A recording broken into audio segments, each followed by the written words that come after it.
Matthew DeClerc, we're here for an April 2019 EP monthly discussion about an article called Just Let Me Die, Doc. Handling suicidal ideation is not as easy as determining a mental illness.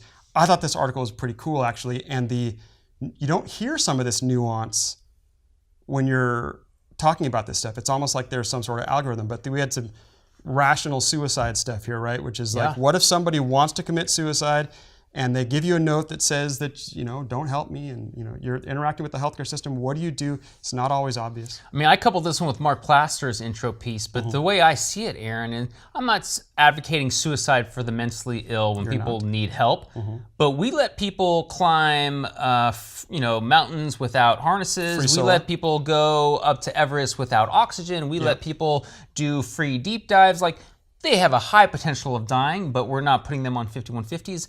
And I think it's a good point. Like, look, we're humans. We have autonomy, and we need to respect that.